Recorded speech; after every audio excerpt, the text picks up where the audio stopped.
Camp counselors of Reddit, what's the strangest thing you've seen kids do? Story 1. I was on night patrol at my camp. The counselors slept in different cabins, and the kids slept alone, so we had one counselor patrolling the cabins. I was opening the doors to each to make sure they had all gone to sleep. Then in one cabin all the kids were sitting in a circle, and a few were completely naked. One of the kids was a bit more physically mature than the others. They were all 8-10 years old. The more mature kid had some kind of liquid in his hand. He was also one of the naked ones. Each kid seemed to be taking turns poking the liquid that was in his hand. A few even poked it then licked their fingers. I can only assume what that liquid was. I just slowly left. Story 2. I used to work at a summer day camp run by our local zoo. It was kind of an educational arts and crafts, meet the animal kind of thing. Anyway, during the 2-week block where I'm stationed with the 7-9-year-olds, they would rotate you so you wouldn't get burned out on certain behaviors of certain age groups. I got stuck with a child from hell. He was 8 and a holy terror. He bullied the other campers, talked back, taunted the animals during zoo tours, and hit-scatched, threw things at camp counselors. One day, my ward from hell goes missing during craft time. One of the other counselors tells me he demanded to go to the restroom. She walked him across to the toilet, and he proceeded to lock himself in the stall and refused to come out. I'd had just enough crap from this kid, so I stormed into the restroom and pounded on the door and yelled, "Hey Martin, you better come out of that stall right now or I'm calling your mother." Kid throws open the door, runs straight into me. Bear hugs my waist and starts sobbing hysterically, screaming, "Please don't call mommy, please don't call mommy." During his breakdown, I notice he's wet his pants, probably why he decided to stay put in the stall. I tell him to stay there. I'm gonna get some wipes and some spare underoos shorts that we keep on hand for accidents. The look on this kid's face was indescribable, like I'd just threatened to kill everyone he ever loved or something. He let out a sob and screeched, "Don't tell mommy I pottied on my clothes. I want dinner. I'm hungry. I don't want the belt instead of dinner." Long story short, pretty sure this kid was receiving some sort of physical at home and was acting out at camp because of it. I felt horrible about confronting him in the bathroom and handled him with kid gloves for the duration of camp. I also told the camp director my concerns about his home life, and she said she would look into it. Story 3. I worked a camp for a bit where we had a bunch of buffer activities that we did when kids got dropped off, while we set things up, and while we waited for the kids to get picked up. The most popular was our vast amount of Legos that we had, and the kids obviously took to making cars, spaceships, planes, and the like. There was a choice few parts for the really cool stuff, and as such the kids eventually started fighting. No matter what punishments we tried, they would not stop fighting over the Legos, so I took to drastic measures. The kids seemed to argue about who had the strongest looking Lego man. I then brought in a zombie Lego man who had a jetpack and a space helmet and all that. He became the invincible Lego space zombie. I told all the kids that he was the most powerful Lego man possible, and they needed to listen to me and quiet down, or the Lego zombie would get you. As always, there is one kid who immediately does the exact opposite of whatever was said, started yelling and running around with his Lego plane. I told him the Lego zombie had come for him and took his plane. Then I made the entire camp gather around in a circle, and they got to watch as the Lego zombie showed them exactly what happened to their precious Legos if they misbehaved. I dropped the Legos from way up and let them smash on the floor. Then the kid who was misbehaving had to pick up his now shattered Lego creation as the pieces went all over the room. This fixed the problem until the kids started ratting each other out, and then eventually they started demanding the public Lego executions. It got to the point where they would start chanting "Lego zombie, Lego zombie, Lego zombie," as I held the Lego creation up in the air before shattering it. Needless to say, we took Legos away. Story 4. Innocently urinating in our bathroom during pool time, I keep getting a whiff of something most foul. It's probably 90 degrees Fahrenheit in the bathhouse, super humid, so this smell just keeps pulsing in my nose. I finish up, do some sleuthing, and come across a wadded-up pair of swim shorts. The smell is definitely coming from this piece of clothing. I get a stick, of course, and haul the stinky shorts outside. They are kids XXL. We only have one such kid. We'll call him Dookie Brown. They are covered and crusted in dookie. So I go to the pool to get my supervisor. He comes back to the scene of the shorts. We poke them with the stick. He gags, then says, "Oh my God, there's a similar smell in my cabin, near Dookie Brown's bunk." We go into my supervisor's cabin. No foul smell immediately. Then we get to looking around D. Brown's bunk. Sleeping bag definitely smells funky. We pull out his suitcase. More gagging. We open the suitcase. My God. We have to burn this. We have to burn it. D. Brown's luggage consisted of no more than a few pairs of white socks and clothes. Like crusted clothing. But the suitcase wasn't full. Not even halfway. Turns out lots of things. 1. His mother thought we were going to provide him all of his clothes, so she just sent him to camp with socks and underwear and a couple of shirts. 2. Dookie had been throwing away what little clothing he had whenever he got it. 3. Dookie Brown had no sphincter, or something like that. This information came to us indirectly from the admin office, and his mother didn't send him with his medicine that was supposed to make his bowel movements predictable.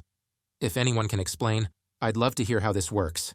I've been telling this story without knowing for 8 years. She just thought he'd be fine for 2 weeks. No biggie. Dookie Brown was so embarrassed to himself all the time, understandable, that instead of telling us he just thought he could hide it for a couple weeks. We washed his clothes, got him a new suitcase from Lost and Found, and tried, this was my responsibility for finding the shorts in the first place, to get him to wear a diaper until his medicine came. I did this for 4 summers. Anyone want more stories? Hell, I'll give you a quick one. With my teen adventure program, we had one kid, one of my favorites, who had new waterproof boots, super proud of them. He kept going around, look at my boots, they're so awesome and waterproof. Then this girl, quiet, nice, smart, takes her water bottle and pours water directly inside the boot at his ankle without saying a word. Dude wasn't even mad. We all laughed. Story 5. Did a lot of camp counseling a while back. Often worked with special needs groups. They were usually great to work with, but stories were inevitable. There was one camper who tried to leave his room all night, and we had to help the door shut from the outside so he wouldn't leave. Eventually he gave up and went back to bed. Or so we thought. Checking in later, we realized he had disappeared. You see, there was an emergency exit to the cabin, but it was old enough that none of the alarms went off when it was triggered. He had gone out that way. We found him across camp in the kitchen in his underwear. There was also the kid who was in line at lunch one day and yelled, "I Spider-Man," and proceeded to jump out the second-story window. One of the other counselors caught him by the leg halfway out the window and dragged him back in. Hey guys, are you enjoying the video? If so, please like and subscribe, as it really helps out the channel and helps support us anyway. Back to the stories. Story 6. We had 2 changing cabins at my camp for kids to change into bathing suits and such before going swimming. The boys of the camp had a problem just going in and changing, and instead liked to spend ample amounts of time running around naked and screaming. So we had to take shifts, standing outside of the cabin, making sure everyone was changing correctly. One day I was sitting outside the cabin, making sure they were changing with the girl that I had liked at the time, when one of the kids came out of the cabin and told me he needed to talk to me, but he didn't want the girl to hear. So, he whispered in my ear, "Dylan is showing people his butthole." Now, I have to get up, walk into the changing cabin where all of the kids are standing naked in a semicircle around a kid who is bent over a chair, spreading his ass and showing everyone his butthole. I didn't even know what to say, so I just left. Story 7. I used to work at a Boy Scout camp. It was a fun and safe place for kids from 12-15 to earn merit badges. Now, in order to give perspective, the camp has an east and a west side. These campers work together to win challenges against the opposing side. It's a healthy competition. The sides compete in 3 major challenges. An air band competition, play songs without instruments and only use hands to symbolize their instrument. An intense water polo match. The campers choose 14 of their biggest and the worst swimmers throwers to play against each other. And a capture the flag game, 300 kids running around trying to find the opposing flag. Let's just say this can get very heated. The east side has already won the air band and water polo challenges and are about to play Capture the Flag. The west side is now ready to do anything that it takes to win. The game begins and it starts as any game would. 15 mins into this 2-hour event, and things are already getting edgy. At 30 mins, we have a report that a kid has been stabbed. Most all of the staff are helping this kid, because we are all trained in first aid. This wound is bad. A 2-inch gash to the leg by a lacerated blade. Let's just say, we were all pissed to high heaven. After we cancel the game, we get more reports of things happening. Strangling campers for information. Waterboarding. Homemade handcuffs. A total of 5 kids got kicked out of camp forever, and East versus West games were never played again. Story 8. I worked at an ABC, all-boys camp, for 5 summers. Every summer before college started back. Takeaways. Girls in groups will dominate younger boys. I've seen several situations. Had to break that crap up. Kid wet bed, hid sheets. I got them taken care of pretty discreetly. Don't think any other kid found out. He never mentioned it to me. He was 7. His mom knew, and I was her favorite. Same kid as Nartu. We had a night where we left the bunks to go camp out in tents at the far corner of the camp. It was fun. Pizza and s'mores and lights out fairly early. Wake up, 2-3 a.m., hear quiet sobbing, smell like hardcore, nose hair curling, vomit-inducing. I become lucid fairly quickly because of that. Realize who is sobbing. Tell him to get up and let's go. He gets out of his sleeping bag. I take it, throw it over my shoulder, and walk with the kid down to our empty bunk. Get his shower stuff and walk him to the shower.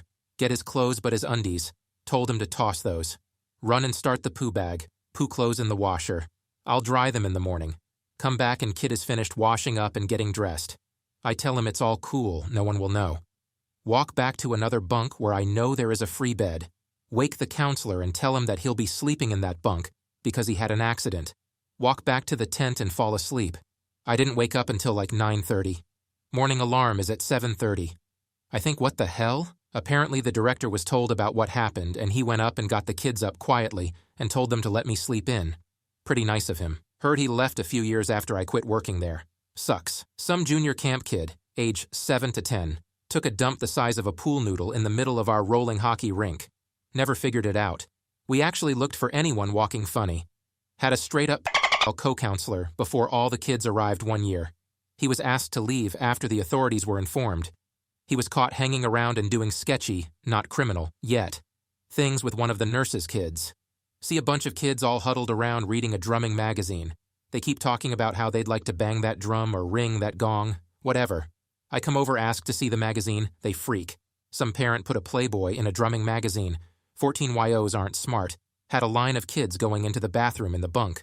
Unusual, they'd usually just lay in bed and wait their turn. Entire bunk was in line. I noticed their pockets are full.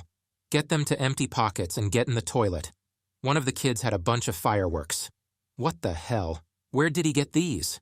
The weir breaking the fireworks apart and emptying them into a mortar. I guess they wanted to make a bomb. Threw that crap away. Silly kids. I've got so many more. I spent 15-16 months at this camp in total. I miss it still. There are several that started working the same year I did that are still there. I think I'd have enjoyed that. I have a big boy job and a wife and kid. If I didn't, I'd be back immediately. I miss that place. Maybe when the kid is older. Story 9. Summer camp director for 12 years here. I could write a novel on the weird kids do, but one particular comes to mind. I had a little girl who basically grew up in the camp. Sweet as ever and incredibly intelligent. Since we do not provide lunch for the kids, it was a day camp, we would encourage the parents to pack a snack for their kids so they could eat something at the end of the day. This specific child used to bring bags of dry cat food as her snack. Good old crunchy Purina. She loved this and had absolutely no qualms with telling everyone how tasty it was to the disapproving glares of the other campers. Obviously, this was a concern of mine, so I inquired with her mother about her kid's interesting habit. Her response was a simple, yes. She has loved eating it since she was really little. Absolutely no concern whatsoever. You may be thinking, who the freak allows their kid to do that? Is there something else going on with the family? Perhaps? Nope, not one bit. And believe me, I looked into it. Story 10. An ex-girlfriend of mine worked at a camp for tween girls for 3 years when she was in college. So in addition to the usual weird mess of allergies, minor injuries and illnesses, kids with utterly bizarre personal habits, particularly with regards to personal hygiene, freakouts and homesickness and so on, you also had exploding hormones and the utterly cutthroat type of social drama that only girls of that age can muster. The staff would place bets on whether or not, and how soon, they'd get their first bedwetter, the first serious fight, one in which there was actually blood, even just a little. The first period of a girl who was utterly unprepared for it and might even think that she was bleeding to death. The first camp couple to try a little experimentation out in the woods, and so on.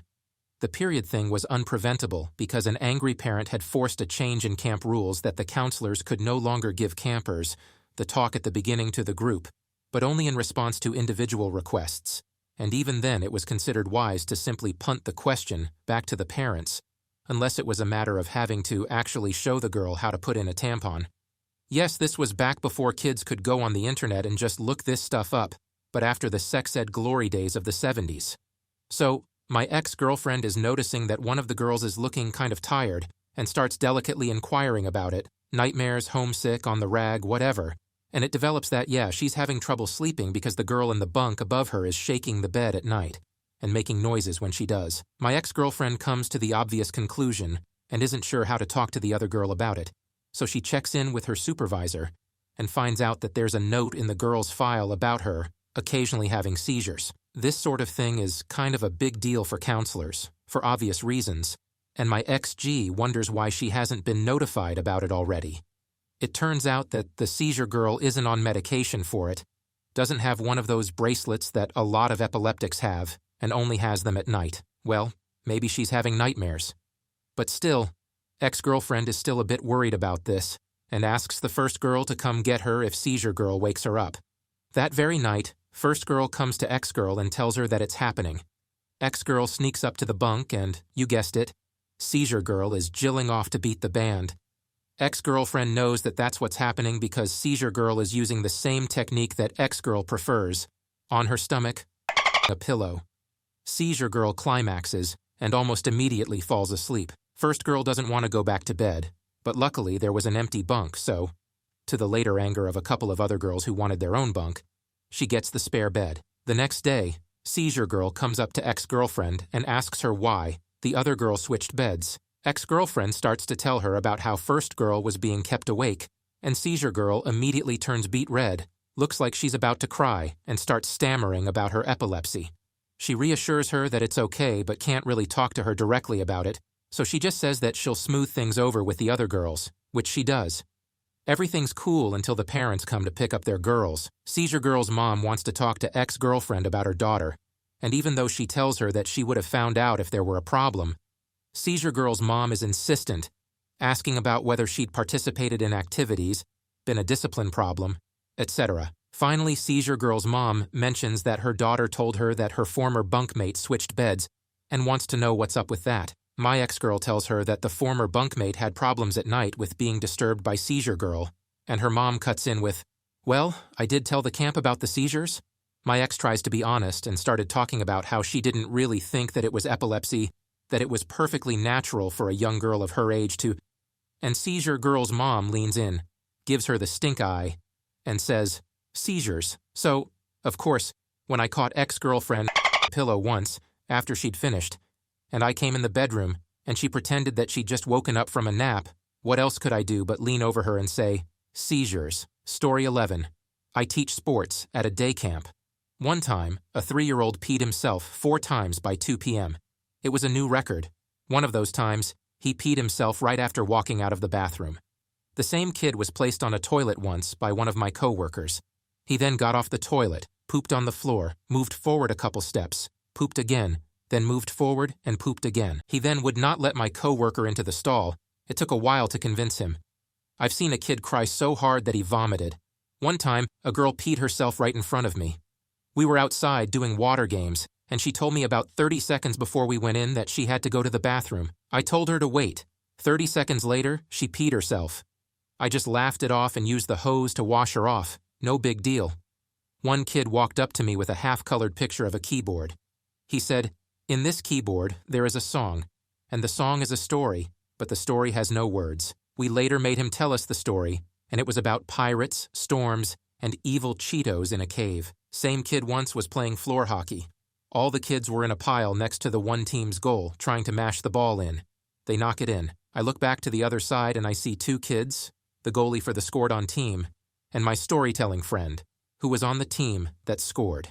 He was spinning in a circle looking at the ceiling. 5 minutes later, I looked back again, and he had 3 more kids doing it with him. Strange kid, but incredibly funny and awesome. Story 12. Camp counselor for 5 years here. Kids do all sorts of up. You'd be surprised by how many kids poop and pee their pants. They also seem fond of pooping, peeing on other campers' things. Here are 3 good examples of normal campers doing up. I had a group of boys 4 or 5 who would play Mario Kart on their DS's. We eventually found out that the group had a rule that whoever lost the game would have to stick a broom handle up their butt. Interesting phone call home. Had a camper once who refused to go to the bathroom for an entire week. Right before bedtime, he screamed, "My anus is on fire." Everyone thought he was trying to be funny. We found a huge bloody turd in his shower basket in the morning. He denied it being his turd naturally. I had a camper who was obsessed with the question, "Does peanut butter float?" She would ask everyone and demanded to know your logic behind your answer of sink or float. The kicker was, she would do the experiment every single day at lunch and knew it sank. Story 13. I went to a camp for school that's very religious.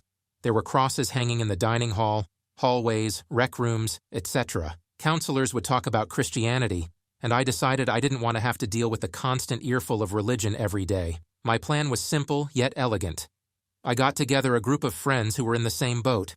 We all gathered berries while doing our shelter building. After that, we just had to wait until dinner time, when they would come by all the rooms and poke their heads in, telling us to be at the dining hall in 5 minutes. We all got into the room at the end of that hall with sleeping bags. We sat in a circle and made a pentagram out of sleeping bags on the floor. We all took the crushed berry juice and did designs on our chests and faces.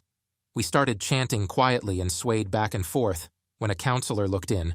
We kicked the sleeping bags out of their pentagram shape and the on-shirts. He just turned around and walked out. We never got bugged again. So I half lied in my original post.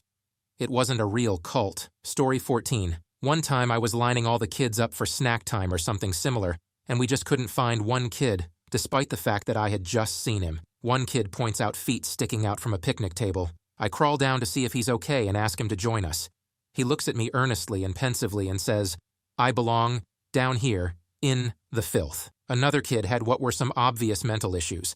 This kid loved Scooby-Doo, but he had a very hard time separating reality from Scooby-Doo. I tried to get him to leave the bathroom, but he looks at me with huge eyes and says, "I can't. The skeletons inside the wall in the hallway are laughing at me. They can't get me here." Story 15. I worked at one of those leadership camps in Washington, D.C., that rich parents send their high school-aged kids to, sprinkled with a handful of kids who earned a scholarship to go and were always super grateful. They came for about 2 weeks, and we did the normal D.C. More often than not, the kids would have a great time and bond well, the occasional teenage summer romance, establishing new cross-country friends, etc. Other times, not so much. So I had a group of maybe 12 kids, and there were 2 who were scholarship. One had won some essay contest for Future Farmers of America in Missouri. She was awesome. Then we had a trust fund, Mean Girls level grade of TFB. TFB was the perfect storm of a one-upper and Debbie Downer, always had some say about a better experience she had somewhere else, or how this experience was terrible. Well, it comes to a boiling point when we're having a group discussion about our visit to an embassy, I want to say Lebanon, but I'm not sure, about classes in society. Ms. FFA is all up in it. Great insight into the topic, even drawing parallels to American classes. TFB decides to chime in and talk about how she only shops at J. Crew and Banana Republic, places I know are way out of reach for the 2 scholarship girls. Miss FFA talks about how that is a very high standard and that the majority of Americans are much closer to a Walmart level. TFB comes back with, "Walmart is disgusting, and so are all the people who shop there." In a flash, Ms. FFA is beating the piss out of TFB. I mean just wailing on this girl to the point where the rest of the group is just shocked. I managed to pry her off, but not before she destroyed TFB's face. TFB is sobbing and bleeding from her lip. She's got an eye that I know will be the size of a golf ball in a matter of minutes. She didn't even throw a punch. This was an whipping that I didn't think a teenage girl could dish out. As I'm dragging her out of the room, she's still screaming like, "How do you like Walmart now? Don't get blood on that J. Crew shirt."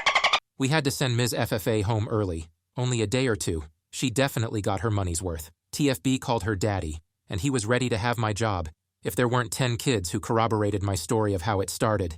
She stayed and spent the rest of her time walking around with a busted lip and a huge black eye. It was pretty awesome. Story 16. Not much of a story. During the school year, I would run the aftercare program for middle schoolers. Admittedly, it was not very fun after 8 hours a day. Kids do not want to sit down quietly and do homework, but it's required by my boss, along with a host of other fun things like assigned seats, silence during study hall, and practically rationing out our snack portions. I feel for these kids, I really do. Some of the most unfortunate ones were there from 7 in the morning to 6 in the evening because of their parents' work schedule. They might as well live there. As much as I may not have liked some of the rules, I'm the kind of guy that will usually follow them. And in the long run, most of them didn't make sense. The children did have homework that needed to be done, and Childhood is a thing. Unfortunately, the kids really didn't see it that way. It didn't help that the staff person next door left their group get away with murder, so that was who they were comparing me to. Somehow, one of the kids started calling me the fun sucker, and in what is probably the meanest thing I've ever said to a child, I replied, "That's Mr. Funsucker to you." It stuck. In my defense, if I really were Mr. Funsucker, there's no way in hell I would let them get away with calling me that. Story 17. A couple of years ago, I had a child come out of the room naked, start running around and yelling, "What the heck?" at the other students as if they were the ones doing something odd. On the playground, there was a child who drowned a lizard in hand sanitizer, put in the sandbox, dug it out, and started throwing it against the wall. A student threw a stick into another kid's eye. A first grader who frequently shits his pants managed to get it all over the gym floor during a game of dodgeball. 8-year-olds were sliding notes into lockers such as, "I'm watching you," or "I'm going to murder you tonight." An older student organized a lynch mob of kindergartners to start kicking another student and throw rocks at him. Children are little Hitlers. Also, they gave me my username, but that's a different story. Story 18. I was a counselor for 7-year-old boys. On day I left my group sitting on the grass for about 30 seconds to take one of them to a bathroom about 40 feet away. When I come back, one boy, we'll call him Raphael, because that was his name, was on top of another, Justin, furiously attempting to beat him up. I pull Raphael off and ask what happened, and through tears he says, "Well, I'm having an invisible magic show, and to see it you need invisible tickets like these." He held up his hand to show me the tickets, but seeing as they were invisible, there was absolutely nothing in his hand. He continues, "And so I was asking who wanted to buy an invisible ticket to the invisible magic show, when Justin just stole one." He made a motion of one hand, swiping at the empty air above his other hand. I was sort of just sitting there in disbelief, and I confirmed that this was the reason B decided to tackle Justin, and he says, "Well, yay, Freddy from, he stole a ticket, an invisible ticket." Never underestimate the power of a kid's imagination. Story 19. A 6-year-old in my group asked us to start referring to him as Cortez da Montaña, which, in his opinion, was the ultimate girl name. He idolized his big sister and was going through a phase. We did. His mother later flipped out that we were indulging her little son in perverse fantasies. I didn't really know what to say, other than that Cortez is not actually a girl name. It's a name of an explorer. A male explorer. Sigh. I later saw him during the school year at the Gap, where he ran up to me and whispered, "Don't tell, I'm still Cortez on the inside." So sad for poor little stifled Cortez. Story 20. About 3 years ago, I was counseling at a summer theater camp for kids aged 7-14. We were outside at lunch playing on the playground that day. On the playground, there were small cows perched on top of springs that you could ride back and forth. Well, on that particular day, one dear little 7-year-old girl decided she wanted to ride the cows. What she didn't know was how exactly to get on the cow. Since she was so small, she attempted to hop onto it from behind, but it swung back and hit her square in the pelvis. I watched this little interaction happen when she comes running up to me holding her privates with a look of terror or her face. When I asked her what was wrong, she looked up at me with these big sad eyes and said, "I hit my and proceeded to start crying. Hands down one of the most awkward, hilarious moments in my camp counselor career.